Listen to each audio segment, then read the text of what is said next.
Durante séculos, a Europa seguiu um ritmo sazonal previsível, com seu modo de vida mudando muito pouco de um ano para o outro.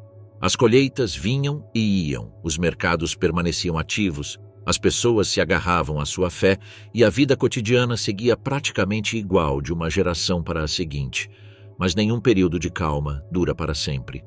Muito longe das fronteiras da cristandade, nas remotas fronteiras da Ásia Central, já se acendera o primeiro sinal de catástrofe. As rotas comerciais que antes transportavam seda e especiarias agora levavam algo muito mais sombrio.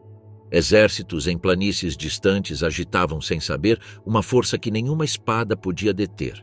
E enquanto as caravanas se dirigiam para o oeste e os barcos cruzavam os mares, as sementes do desastre seguiam silenciosamente com elas. O que se seguiu não se parecia com nada que a humanidade já tivesse presenciado antes. Um terror que se movia mais rápido que os mensageiros, matava com mais crueldade do que a guerra e deixava para trás um silêncio tão absoluto que regiões inteiras pareciam apagadas da terra. Os reinos vacilaram, a fé se rachou e a frágil ordem da vida medieval cedeu sob o peso de um inimigo invisível. Esta é a história de como uma única praga remodelou cidades, derrubou tradições, reconfigurou a sociedade e forçou a humanidade a enfrentar sua própria mortalidade.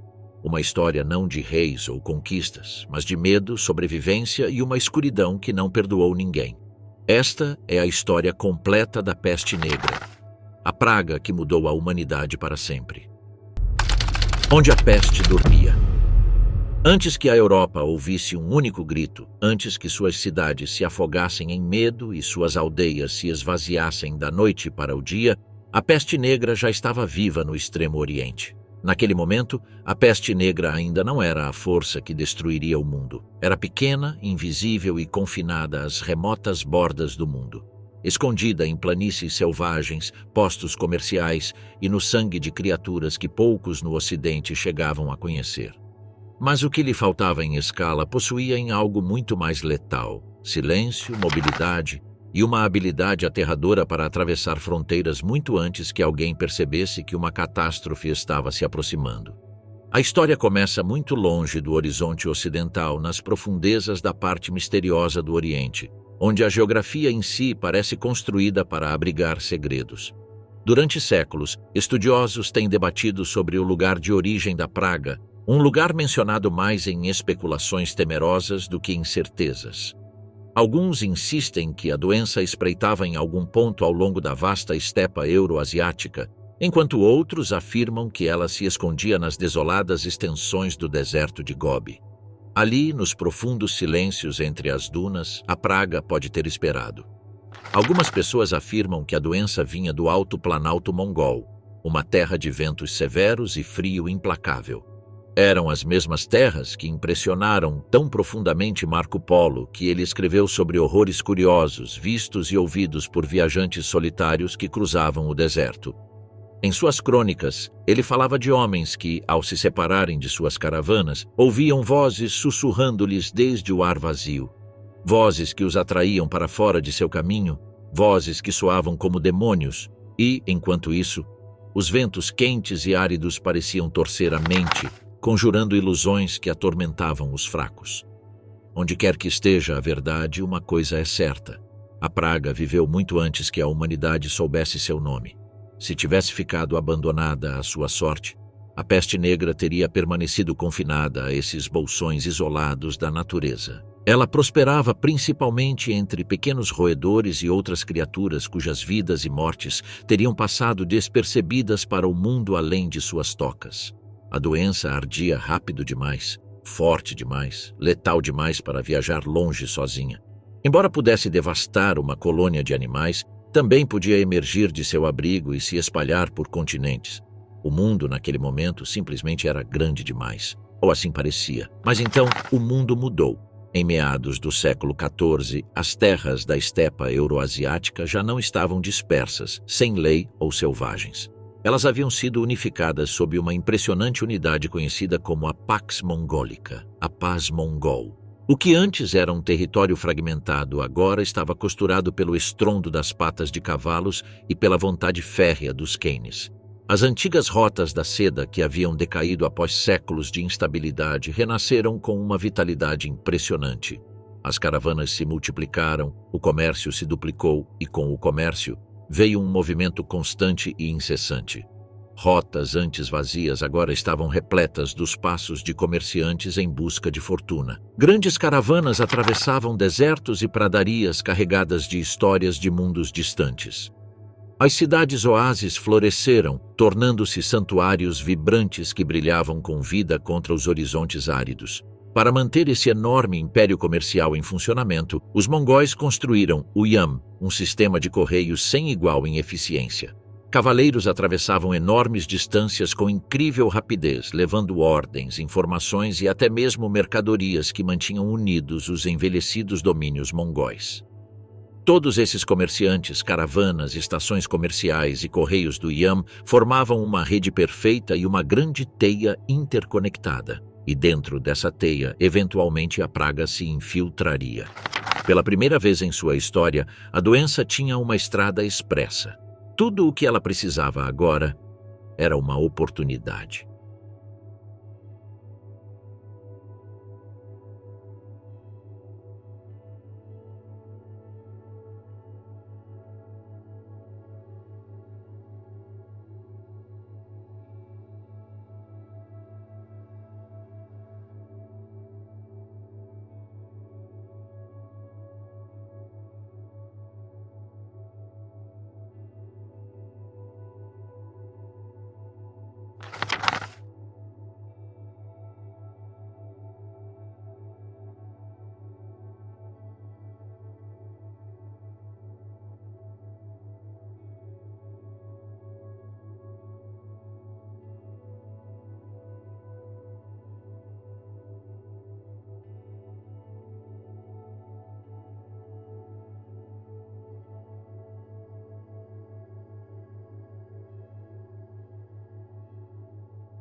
O Cerco da Morte.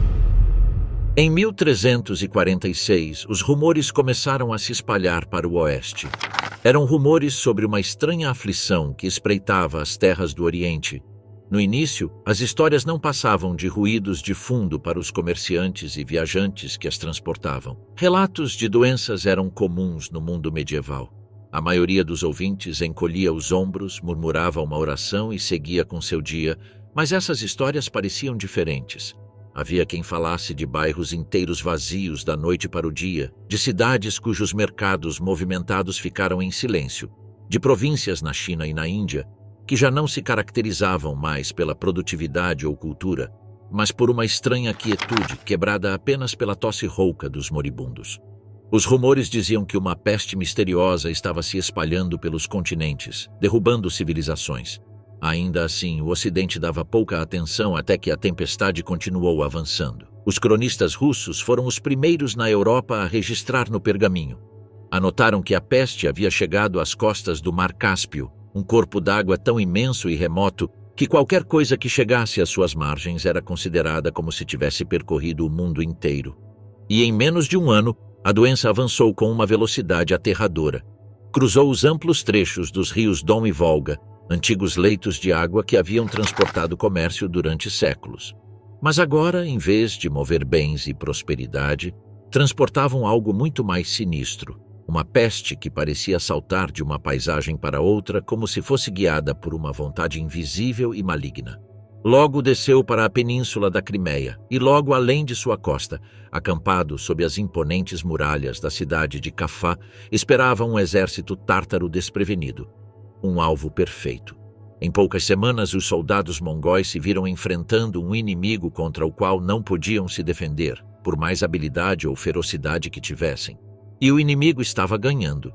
Começou com alguns homens febrilmente inclinados sobre suas fogueiras, depois dezenas mais, depois centenas. O acampamento mongol logo foi devastado por uma força que não podiam ver nem compreender.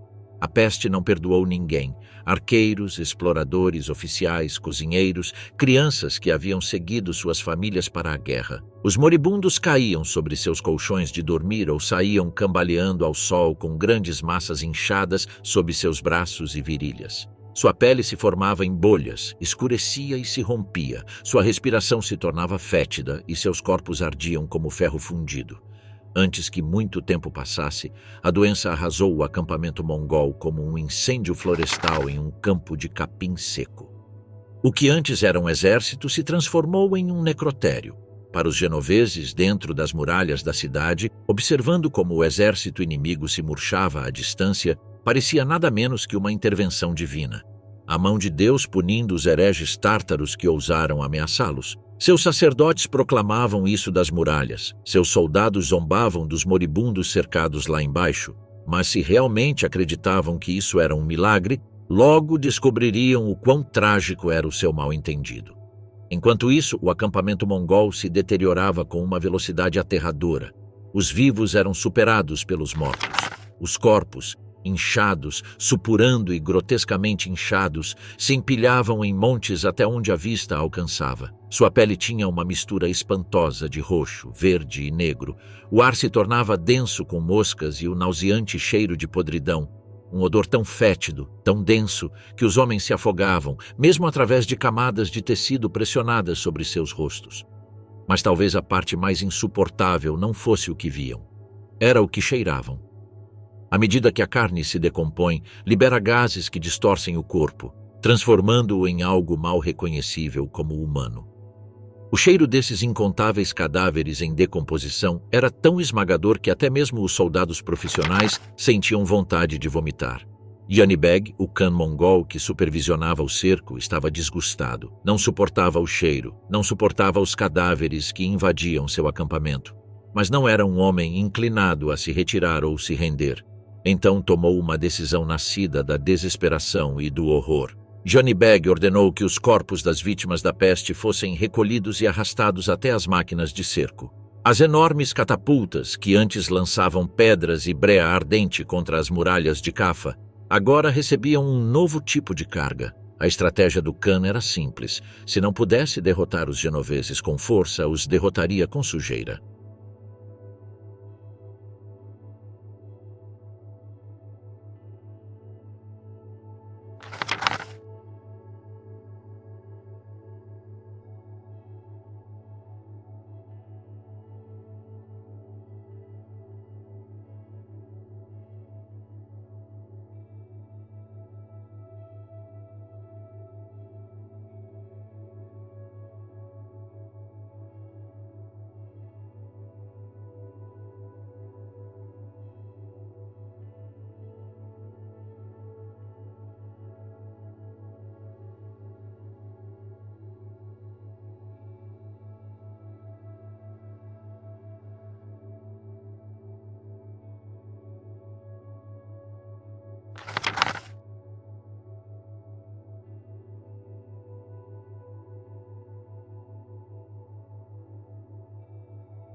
O porto de Cafa, capaz de abrigar quase 200 barcos, logo se tornou uma cena de caos. Todos queriam escapar, todos queriam fugir do terror invisível, e assim embarcaram em barcos, dezenas deles, tripulados por marinheiros genoveses desesperados para fugir da morte. Mas não sabiam que a morte vinha com eles, escondida nas sombras sob a cobertura, vivendo em suas próprias roupas. Os ratos e as pulgas seguiram, e logo os grandes portos do Mediterrâneo sentiriam toda a fúria da peste. A negra se dirigia e estava, em muitos aspectos, como um pó gunpowder esperando para ser aceso. Um mundo cujas estradas, mares e cidades estavam preparando inconscientemente o cenário perfeito para uma pandemia que atravessaria continentes, e a peste já estava a caminho. Desde o século XIII, algo extraordinário estava se desenvolvendo na Eurásia. O comércio havia explodido em volume e alcance. Não apenas ao longo das artérias terrestres da Rota da Seda, mas também através das rotas comerciais azuis do Mediterrâneo.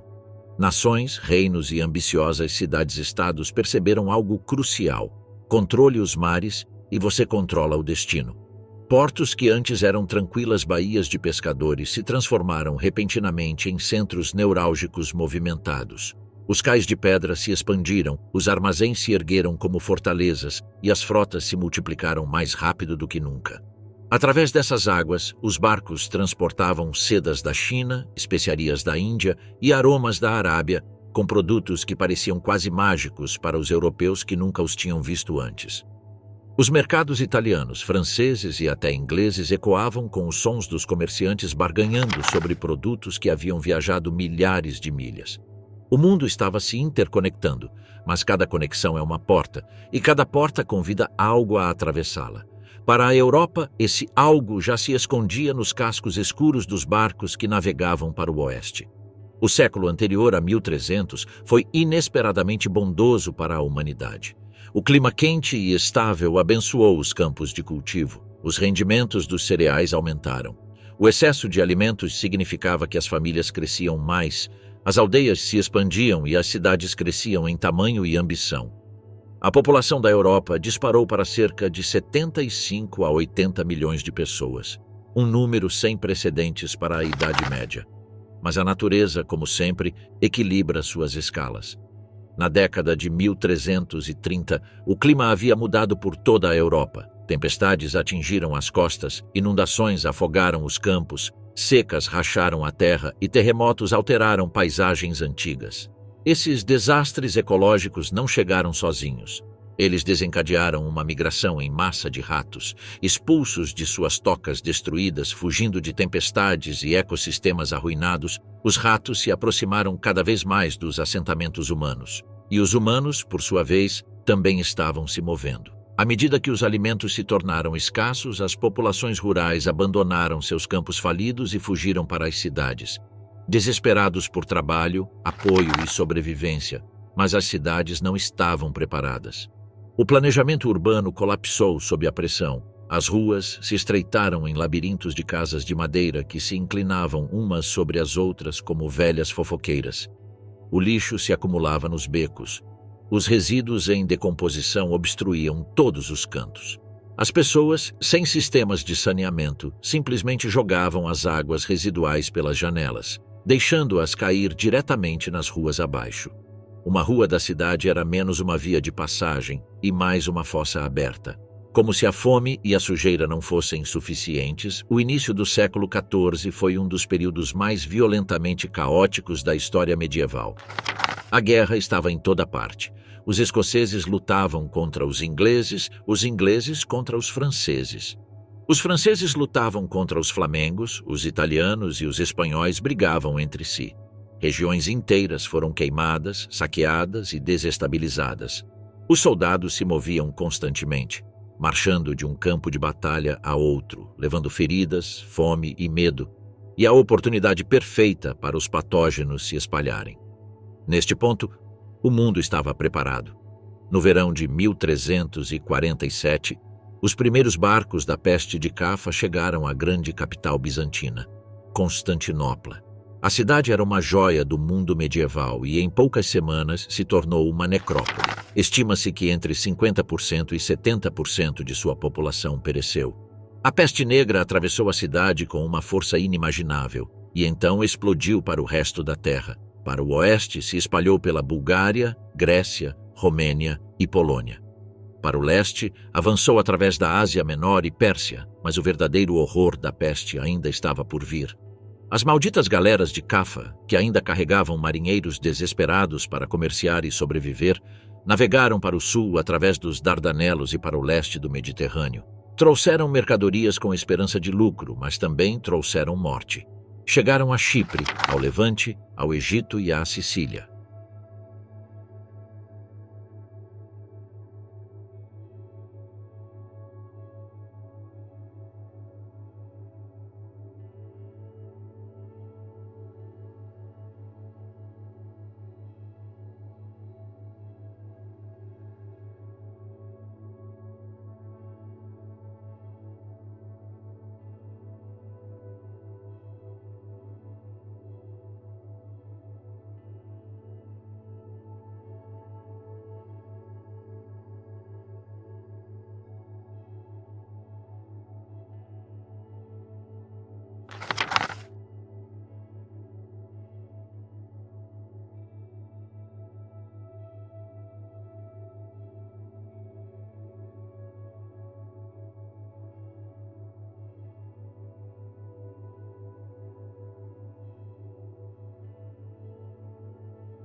Três variantes. Em janeiro de 1348, os ventos invernais atravessaram o mar Adriático, levando a condenação em seu caminho. Veneza, uma das cidades mais poderosas, ricas e cosmopolitas de toda a Europa, erguia-se como uma joia prestes a se romper, flutuando sobre a lagoa. Com uma população estimada de 120 mil pessoas, a República de Veneza era um titã do comércio. Seus barcos cortavam o Mediterrâneo como artérias do império. Seus mercados transbordavam de especiarias, seda e riquezas. Mas quando o primeiro rumor da peste se tornou realidade, Veneza reagiu com uma brutalidade incomparável a qualquer outra parte da Europa. O Grande Conselho e o Doge, Andrea Dandolo, emitiram um decreto aterrador. Todos os barcos que chegassem deveriam ser confiscados, revistados e, se qualquer sinal de doença fosse encontrado, deveriam ser queimados.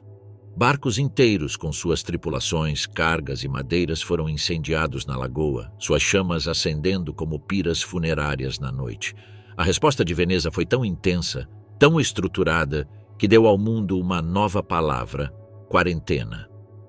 Do italiano 40 giorni, que significa 40 dias. Cada barco, cada marinheiro, cada pacote de carga suspeito de exposição foi forçado a passar 40 dias de isolamento em ilhas próximas, postos avançados solitários rodeados por ondas que lambiam as costas e guardados por escoltas armadas. Então, Veneza estabeleceu uma frota municipal de gôndolas designadas para um único e espantoso propósito. Seus gondoleiros navegavam pelos canais cantando "Tirem seus mortos!".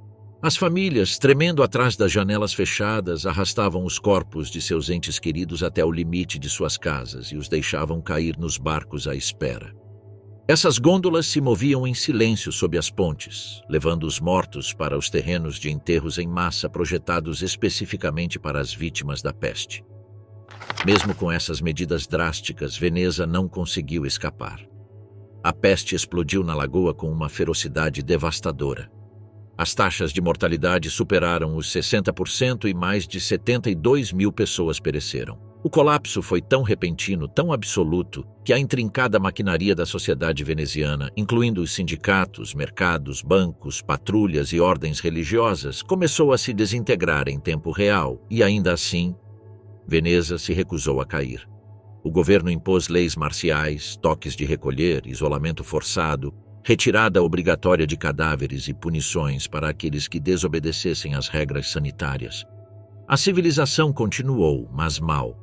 Veneza sobreviveu por um fio muito fino e sangrento, mas enquanto a República lutava para se manter unida, a peste já havia escolhido sua próxima vítima. A década que precedeu 1348 foi um tormento implacável para Florença. Inundações afogaram suas ruas, a doença devorava sua população, a seca ressecava suas colheitas e a fome havia matado os mais pobres. Guerras como Gênova contra Veneza, o papado contra o império e conflitos estrangeiros desestabilizaram sua política. Então veio um desastre econômico. Eduardo III da Inglaterra, profundamente endividado pelas primeiras fases da Guerra dos 100 Anos, não pagou enormes empréstimos dos gigantes bancários florentinos. O sistema financeiro da cidade colapsou como uma casa de cartas e Florença ficou enfraquecida, desesperada e pronta. E então, na primavera de 1348, chegou a peste. Os 100.000 habitantes de Florença não sabiam que seu mundo estava prestes a desmoronar. As pessoas começaram a notar pequenas e escuras inchações se formando nas axilas e virilhas dos vizinhos, com nódulos roxos, negros e inchados chamados bubões. Então vieram febres, violentos vômitos de sangue, delírios, gritos e colapsos repentinos. Famílias inteiras morriam em dias e bairros inteiros em uma semana. A ordem social se quebrou quase instantaneamente quando eclodiram distúrbios nas ruas. Os saqueadores arrasaram casas, desesperados por alimentos, moedas ou até mesmo água limpa. Os cidadãos desesperados se barricaram em suas casas, pregando vigas de madeira nas portas e janelas. As mães abandonaram seus filhos infectados e os maridos fugiram de suas esposas moribundas. As pessoas tentaram escapar da cidade correndo para o campo, apenas para descobrir que a peste se movia mais rápido do que podiam correr. Metade da população morreria, mas o pior ainda estava por vir. Chegaram as chuvas de primavera e elas erosionaram o frágil solo jogado sobre as trincheiras. Os cadáveres começaram a subir à tona e os corpos foram arrastados pelas águas das inundações para as ruas, praças e becos. Os restos foram então destruídos ou comidos por ratos, cães e até por porcos. Criaturas que escavavam entre os mortos afogados. Uma imagem tão horrível que queimou a memória dos que sobreviveram. Florença parecia o fim do mundo.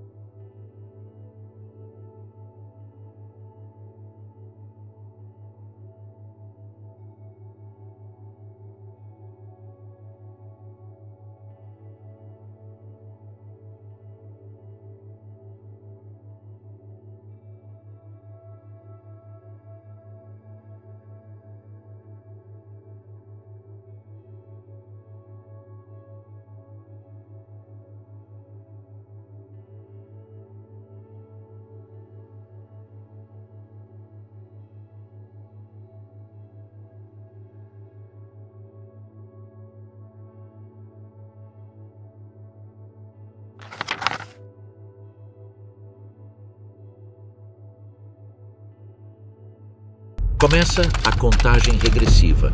Uma vez que os primeiros sintomas apareceram, uma ampulheta invisível começou a se esvaziar. Para os infectados, a cruel verdade era esta. A partir desse momento, uma pessoa tinha, em média, aproximadamente 3 dias de vida. 3 dias para negociar com o destino, 3 dias para ver como seus entes queridos se afastavam aterrorizados e 3 dias para perceber que o mundo seguiria em frente sem eles. Em muitas regiões, até 3 dias era uma misericórdia. A nova forma, conhecida como variante pneumônica, atingiu como um raio. Correu para os pulmões, onde se multiplicou a uma velocidade aterradora. Famílias inteiras percebiam os sintomas pela manhã e já estavam planejando funerais ao cair da noite. Dependendo de onde alguém morava, a taxa de mortalidade dessa forma variava entre 95% e 100%. Uma chance de 5% de sobrevivência era considerada sorte, mas 0% de chance era muito mais comum. E nem mesmo esse pesadelo era a arma mais aterradora da peste. Enquanto isso, a doença teve uma última mutação, uma que matava tão rapidamente que desafiava a compreensão. Se a carga bacteriana dentro de uma vítima superasse o que os órgãos podiam suportar, a morte se tornava inevitável.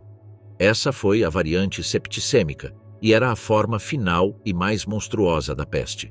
O corpo não simplesmente adoecia, ele simplesmente se apagava.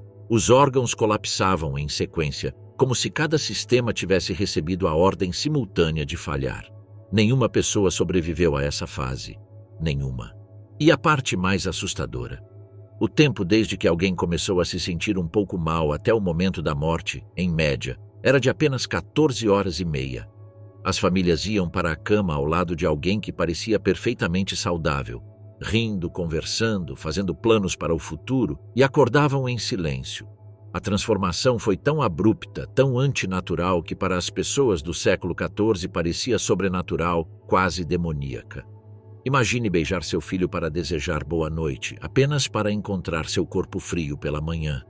Agora imagine que isso acontecesse repetidamente, casa após casa, rua após rua, sem qualquer compreensão sobre micróbios ou transmissão. A mente humana lutava para racionalizar o que estava acontecendo. Os historiadores agora chamam a peste negra de uma convergência de desastres, uma tempestade perfeita na qual todos os fatores necessários para uma extinção em massa se alinharam ao mesmo tempo. A peste em si não era nova. Já havia devastado a humanidade antes e o faria novamente. A peste de Justiniano, séculos antes, também se acreditava ter sido causada por Yersinia pestis. E, no entanto, a destruição causada no século XIV a eclipsou completamente. Algo havia mudado. Algo era diferente. Essa peste se comportava de maneiras que desconcertavam a lógica. Continuava se espalhando durante o inverno, mesmo quando as pulgas que a transportavam deveriam ter congelado. Infectava as pessoas a uma velocidade que as cepas modernas raramente conseguem. Sua mortalidade era muito mais alta do que os surtos usuais. Isso levou alguns cientistas forenses modernos a suspeitar que a peste negra não era uma única doença. Em vez disso, poderia ter sido vários assassinos atacando simultaneamente. Alguns pesquisadores apontam patógenos semelhantes ao antrás. Outros, vírus semelhantes ao ebola. Ambos eram letais por si mesmos. Combinados, teriam sido catastróficos e o mundo dos anos 1300 estava completamente aberto à catástrofe. No entanto, a Europa não estava preparada geograficamente, politicamente ou socialmente. Era um vasto continente interconectado, cheio de cidades superlotadas, redes comerciais em expansão, refugiados de guerra, populações desnutridas, animais infestados de pulgas e barcos constantemente se movendo entre portos. Uma vez que a peste se desbordava em uma região, muitas vezes retornava de uma nova direção, atacando repetidamente. Algumas áreas suportaram 2 ou 3 ondas, e cada onda parecia pior do que a anterior. Para meados de 1348, a Europa estava sofrendo há quase um ano. Avignon havia ficado sem terrenos para enterros. Uma onda vinda de Constantinopla havia incinerado os Balcãs. A Itália estava sendo esvaziada cidade por cidade. Florença logo se tornou um cenário de desesperação humana indescritível. Giovanni Boccaccio escreveu sobre uma sociedade tão aterrorizada que os laços familiares se desfizeram. Irmãos fugiam, esposas abandonavam os maridos e os pais se recusavam a tocar seus próprios filhos. O medo governava cada decisão.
A Inglaterra cai.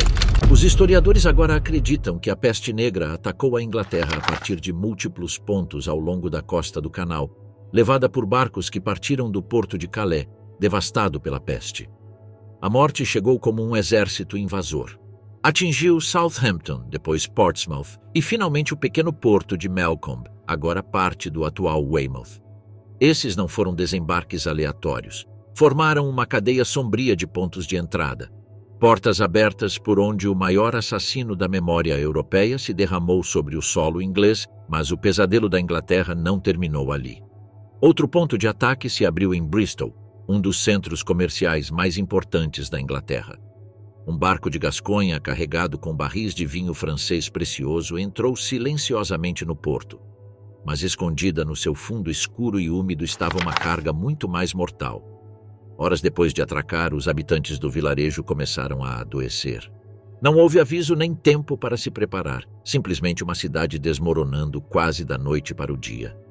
A partir desses 2 pontos de desembarque, a peste começou seu avanço implacável, seguindo a intrincada rede de estradas, rios e rotas comerciais da Inglaterra diretamente para o centro do país. No continente europeu, a taxa de mortalidade urbana média girava em torno de 33%, já catastrófica por qualquer medida. Mas na Inglaterra, o número de mortos superou essa cifra de forma impressionante. Aqui, 55% dos habitantes das cidades pereceram. Algumas localidades testemunharam a erradicação de 80% a 90% de sua população.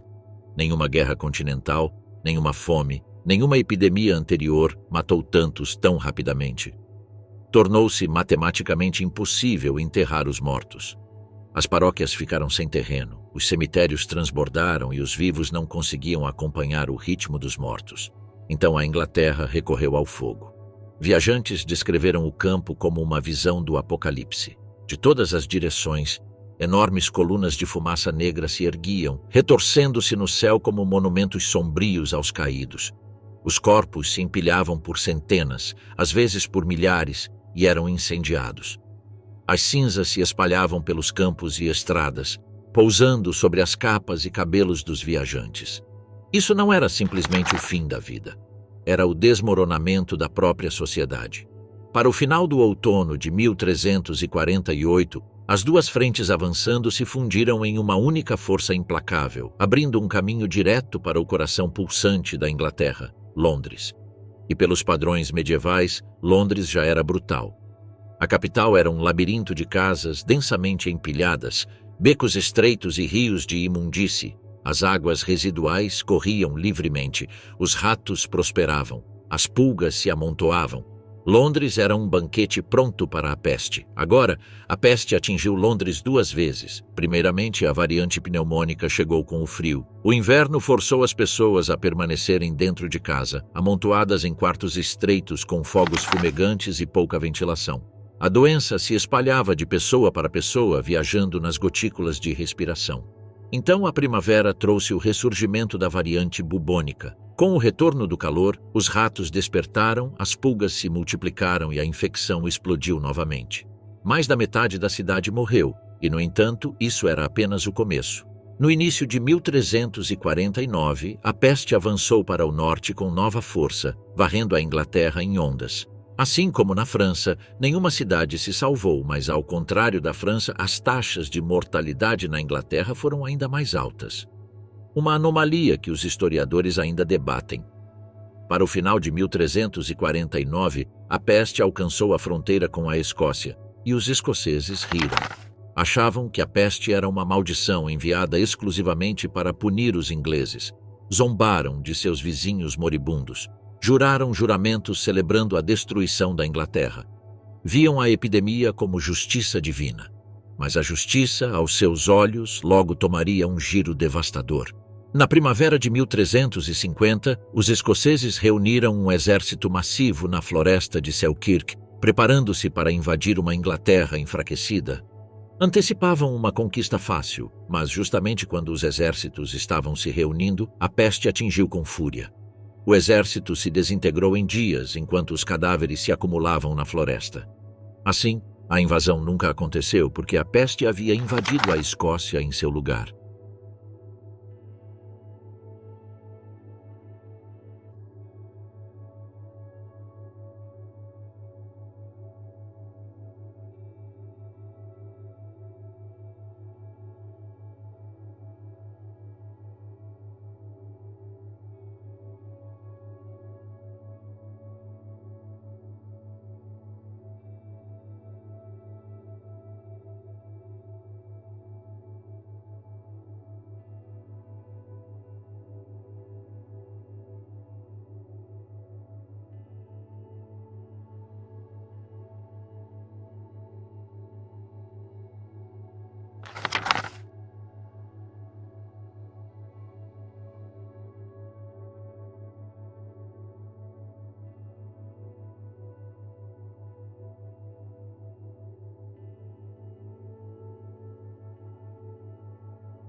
a desesperada busca por salvação.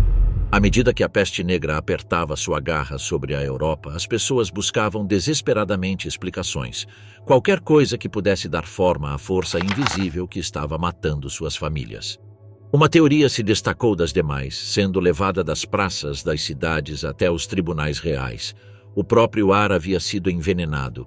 Essa névoa venenosa chamada miasma, acreditava-se que deslizava pelas ruas como um espírito maligno, filtrava-se por debaixo das portas, se enrolava entre as vigas e se infiltrava nos pulmões com uma única respiração. E uma vez que entrava, acreditava-se que entregava a peste diretamente ao sangue. Em um mundo sem microscópios, sem conhecimento sobre bactérias ou pulgas, a ideia parecia aterradora, mas lógica. Como poderia a morte se mover tão rápido de outra forma? Esse medo levou milhares a fugirem para o campo. Campos abertos, colinas onduladas e pradarias varridas pelo vento. As pessoas acreditavam que esses lugares inexplorados continham ar limpo, livre dos vapores corruptos que infestavam as cidades superlotadas. As famílias nobres abandonaram suas propriedades. Os sacerdotes fugiram de suas paróquias. Até mesmo os comerciantes fecharam seus negócios e marcharam colina acima com suas famílias, convencidos de que a brisa poderia salvá-los, mas outros escolheram uma cura muito mais estranha. Alguns médicos, agarrando-se a teorias antigas, argumentavam que a única maneira de contrariar o mortal vapor da peste era com um odor ainda pior. Essa lógica distorcida levou comunidades inteiras ao esgoto público. Homens e mulheres se alinhavam ao redor de fossas de dejetos humanos, pressionando seus rostos contra as imundícies profundas, inalando profundamente como se a salvação vivesse em algum lugar sob a podridão. Lentamente, a esperança se tornou um luxo raro. A ideia de usar a imundície para combater a peste começou com as latrinas. Logo, outro remédio se apoderou das pessoas, sussurrado de parteiras a boticários. A ideia era beber urina, mas apenas a urina de alguém que ainda não havia contraído a peste. Acreditava-se que esse líquido não contaminado poderia limpar a corrupção de dentro para fora. O que começou como um rumor explodiu em uma indústria repentina. Os servos coletavam e vendiam sua própria urina em frascos. Os médicos a recomendavam em voz baixa. O medo transformou os resíduos corporais em moeda e as pessoas bebiam por desespero. Quando os vizinhos morriam gritando à noite e os corpos preenchiam cada rua, até o impensável começava a parecer razoável. Mas para aqueles com riqueza havia uma alternativa, uma muito mais refinada. Os ricos rejeitaram as latrinas e a urina, optando por colocar sua fé nas pedras preciosas. Dizia-se que os safiros moídos em pó e engolidos protegiam contra o veneno da peste. Amassar um safiro era como amassar uma fortuna. Mas aos nobres não importava. Quando a peste negra bateu às suas portas, consumiriam montanhas de joias se isso significasse uma chance de sobreviver. Claro, nada disso funcionou, mas a Europa medieval estava ficando sem respostas e sem tempo. Quando o ar e as pedras preciosas falharam, as pessoas recorreram a algo mais antigo e primitivo, o fogo. O fogo era vida e pureza, então acreditava-se que poderia queimar a peste. Alguns curandeiros levaram essa crença a extremos horríveis. Aqueceram varas de metal até que brilhassem em vermelho e as pressionaram diretamente sobre os bubões, os furúnculos inchados e cheios de pus dos infectados. Os gritos eram insuportáveis e o cheiro era ainda pior. Mas para aqueles que administravam o tratamento, essa agonia era medicina. Logo, grandes fogueiras foram montadas nas praças das cidades, à porta das igrejas, ao lado das casas. Dizia-se que as chamas afastavam os vapores malignos que flutuavam pelas ruas. E embora a teoria estivesse errada, os fogos fizeram acidentalmente algo útil. Espantaram as pulgas que transportavam as bactérias muito reais e letais por trás da peste. O Papa Clemente VI, cercado pela morte dentro do Palácio Papal, não correu riscos. Durante a missa, ele se sentava entre duas enormes fogueiras de troncos, acreditando que o calor o protegia do ar envenenado. Ironia das ironias, as fogueiras o protegeram, ao repelir as pulgas que já haviam acabado com inúmeros sacerdotes e cardeais. Ele sobreviveu, mas milhares ao seu redor não.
As comunidades judaicas foram reunidas. Muitos foram torturados até confessarem crimes que não cometeram. Uma vez extraídas essas confissões, começaram os pogromos. O primeiro estourou em Toulon no dia 13 de abril de 1348. E logo as massacres começaram quase em todos os lugares onde a peste havia tocado. Eventualmente, tantas sinagogas foram queimadas, bairros inteiros foram destruídos e famílias foram arrastadas para as ruas e massacradas. Muitos judeus tentaram fugir, mas muitas vezes não havia para onde correr. O primeiro grande pogromo. Quando o primeiro grande pogromo eclodiu em Toulon no dia 13 de abril de 1348, foi como ver uma vela acesa cair sobre uma floresta de madeira seca. Em um momento, a acusação se transformou em ação. O que começou como um rumor sombrio que afirmava que os judeus haviam envenenado o poço transformou-se em uma fúria desenfreada. O bairro judeu da cidade foi atacado com uma raiva que se acumulava há meses.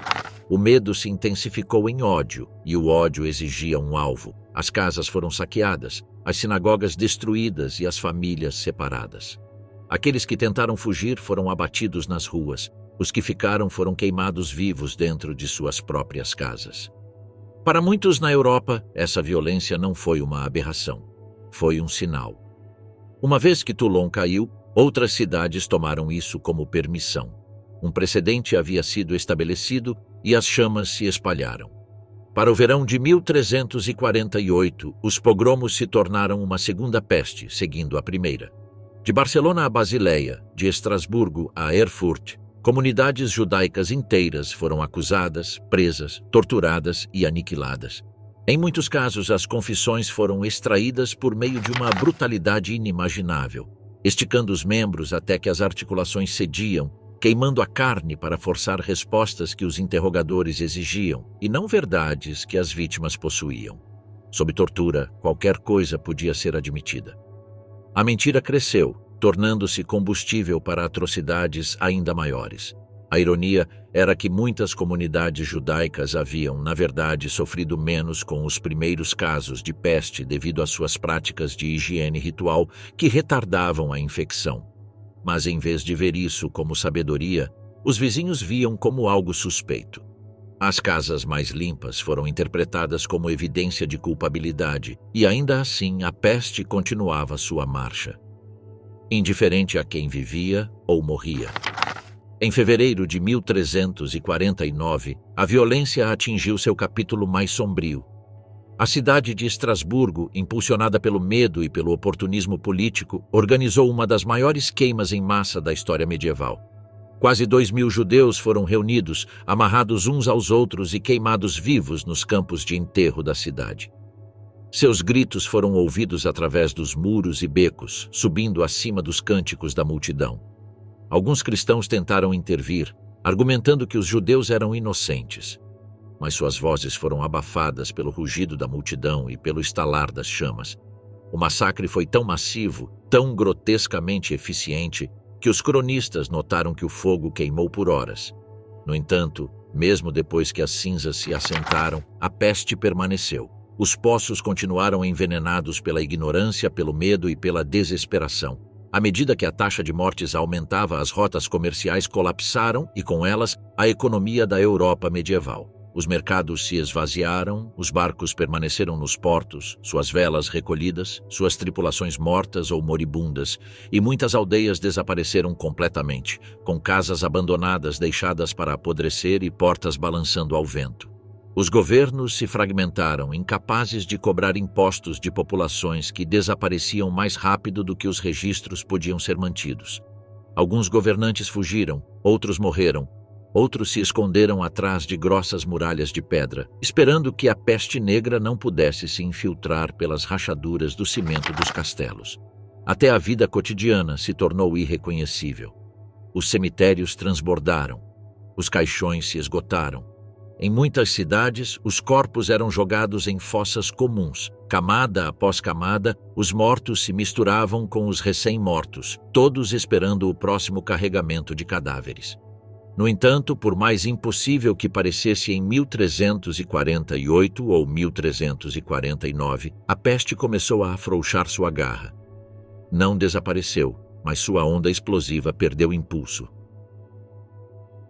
Os sobreviventes entraram em um mundo transformado, onde vilarejos inteiros haviam colapsado. A propriedade da terra mudou da noite para o dia e as hierarquias sociais tremiam. Com a escassez de mão de obra, os camponeses descobriram algo que a Europa não esperava. Os trabalhadores tinham valor. Os salários aumentaram à medida que os servos escapavam das correntes do feudalismo. Os proprietários de terras, antes altivos e seguros, agora mendigavam jornaleiros. A peste negra havia destruído, mas nessa destruição também havia preparado o cenário para algo novo. Uma reestruturação da sociedade europeia que ressoaria no Renascimento e além. O conhecimento médico, por mais rudimentar que fosse, também mudou. Os médicos da peste, embora temidos, haviam registrado tudo o que viam. Alguns escreveram tratados sobre os sintomas e a propagação, argumentando que a doença poderia seguir padrões, não caprichos divinos.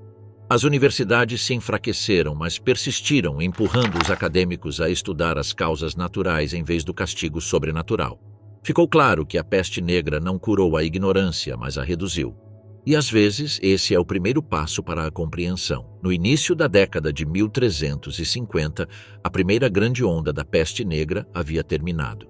Mas o mundo que ela deixou para trás nunca mais seria o mesmo. A peste voltaria muitas vezes, mas nunca com a mesma fúria desenfreada.